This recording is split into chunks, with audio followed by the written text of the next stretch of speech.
Salve, salve, filhotinho, professor Bruno de Geografia para mais uma correção da prova do CESUPA tradicional 2015/2, segundo semestre, tá, filhote?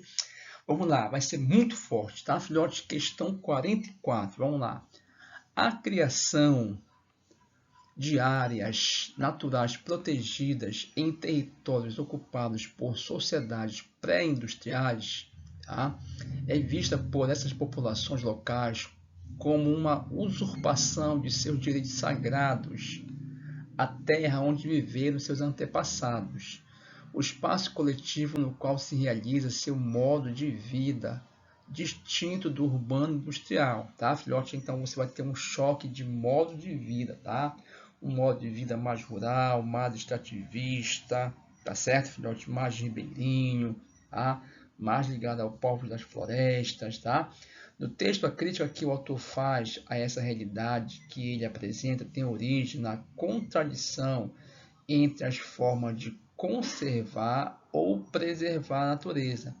Neste contexto, o autor defende, letra A,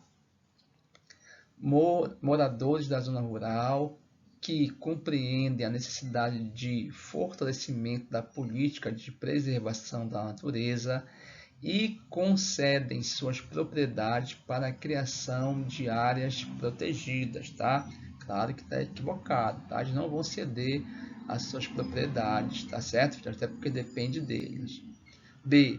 Populações locais que, por serem indiferentes quanto ao fato de terem suas terras gerenciadas pelo Estado, tá? Não são indiferentes, tá? Já que isso não as impede de fazer suas atividades cotidianas, tá? Claro que impede. C. Povos da floresta que, ao saírem espontaneamente, erradíssimas, geralmente são expulsos, ocorre a desterritorialidade, tá certo? Letra D. Comunidades tradicionais que, por possuir um modo de vida diferente daqueles que chamamos de modo de vida moderno, precisam ser valorizados em seus conhecimentos e em seus territórios. É importantíssimo ter o controle do território. Correta, letra D de DJ Bruninho Aloto, tá, filhote? Vamos lá, questão de pura interpretação, tá?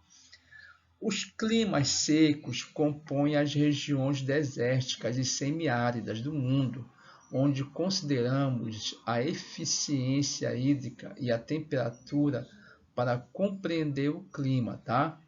Essa região tem plantas, animais e características fisiogeográficas únicas. O clima de deserto tropical e subtropical quentes são os verdadeiros desertos tropicais e subtropicais da Terra, tá, filhote? Qual dos climogramas abaixo apresenta características climáticas da região semiáridas tratadas no texto, tá certo, filhote? Essa questão ela foi uma questão anulada, tá?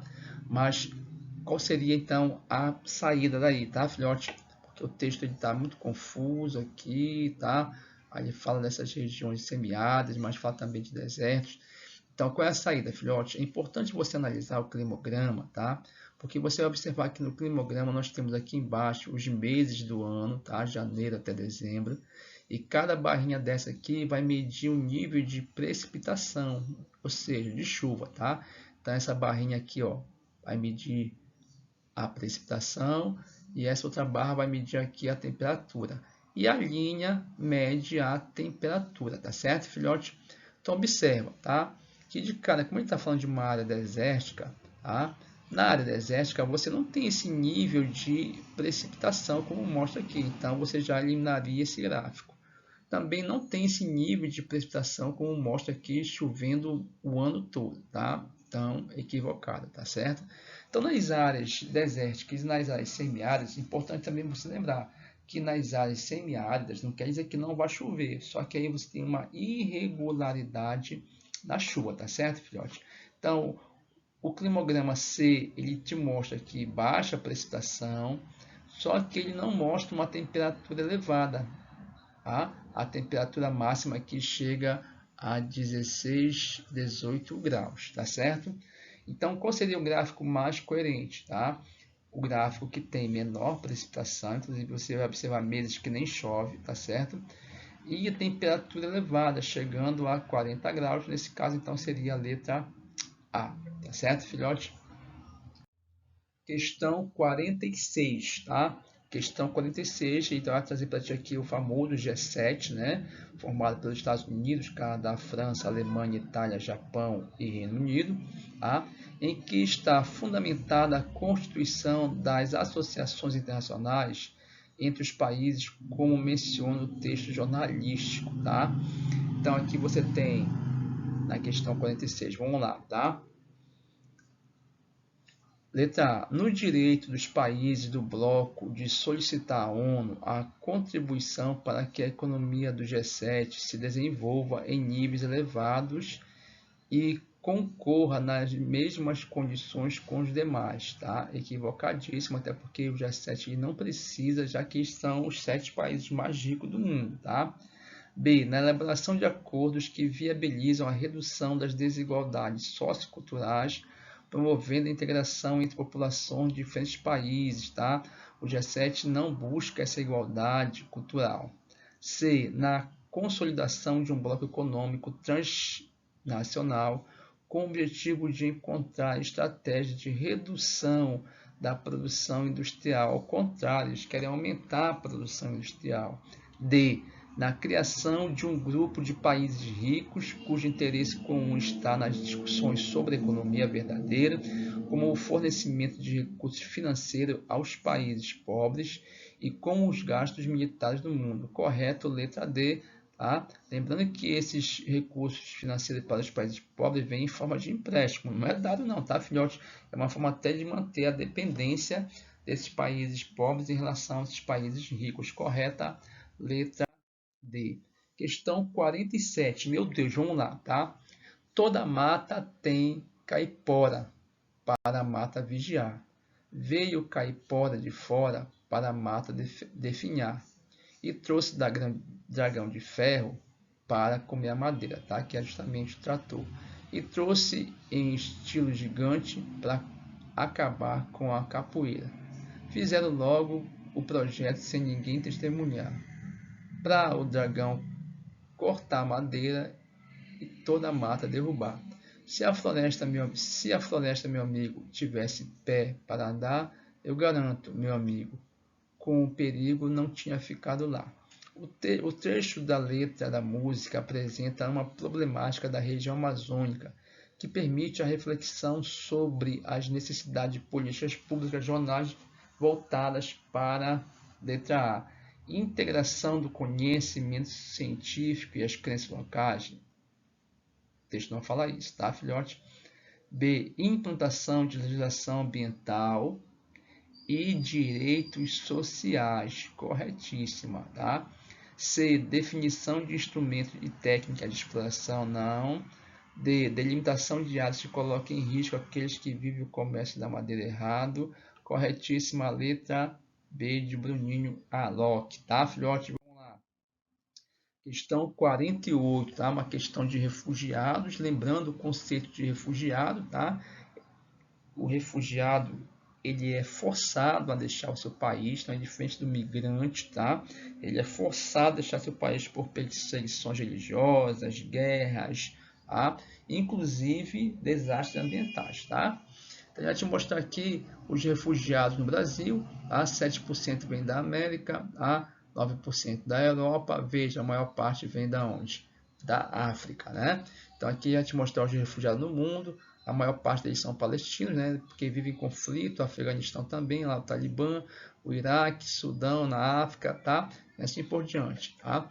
Então vamos lá, questão 48. Apesar das vantagens do desenvolvimento tecnológico em vários setores da vida humana, ainda existem muitas desigualdades entre pessoas em diferentes partes do mundo.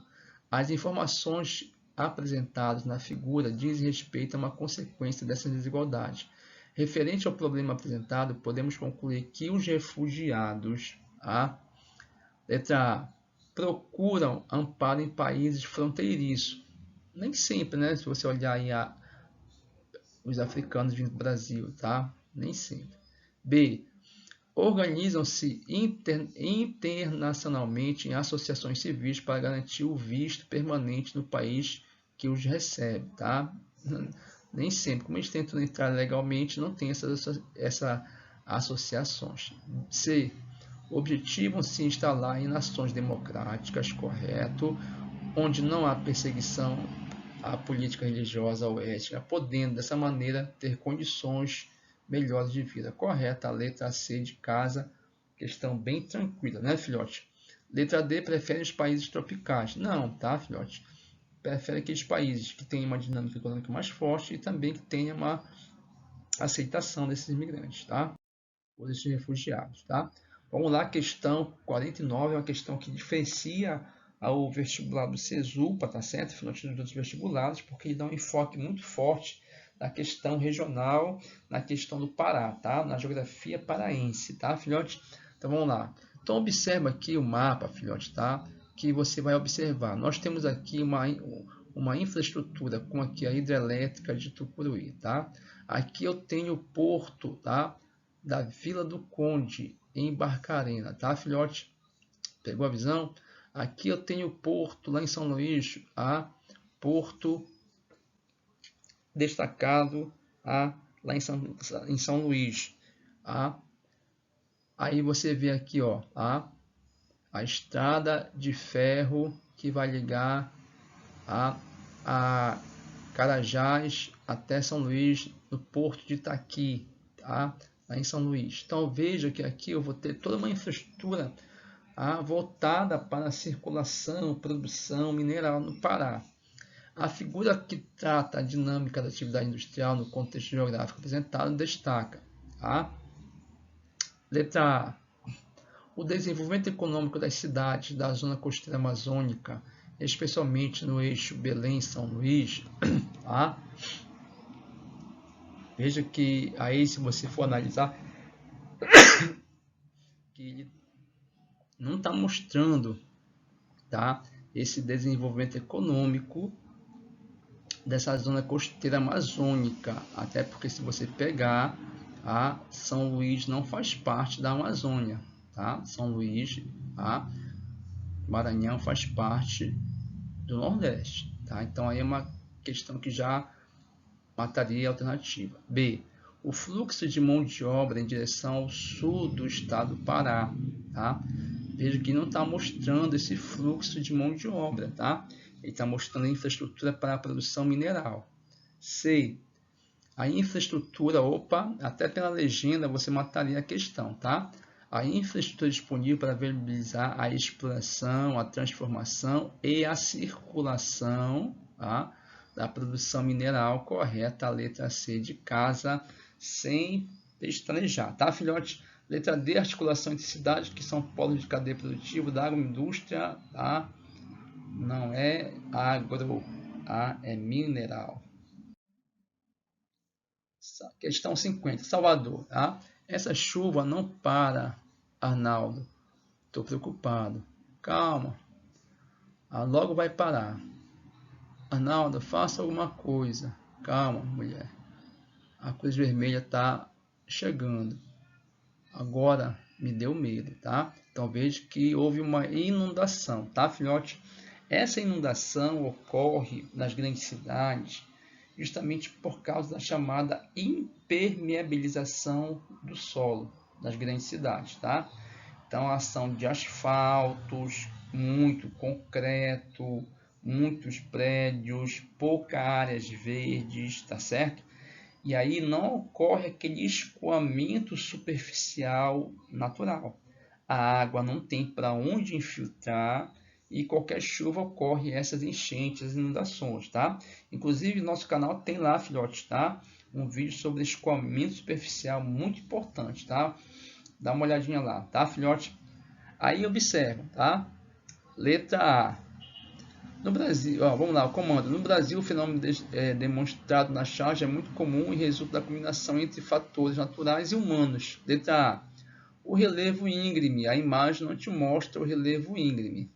B, que é o relevo inclinado, tá? B. A precipitação elevada sobre as áreas muito antropizadas, ou seja, ação do homem, onde o escoamento da água é impossibilitado pela insuficiente capacidade de drenagem, justamente por causa da presença de asfalto. Correta a letra B. Tá? C. Temperaturas muito elevadas no verão que demandam aumento da construção de equipamento de lazer. Erradíssimo. D. Ventos fortes de origem oceânica. Erradíssimo. Correta a letra B de Bruninho Alonso.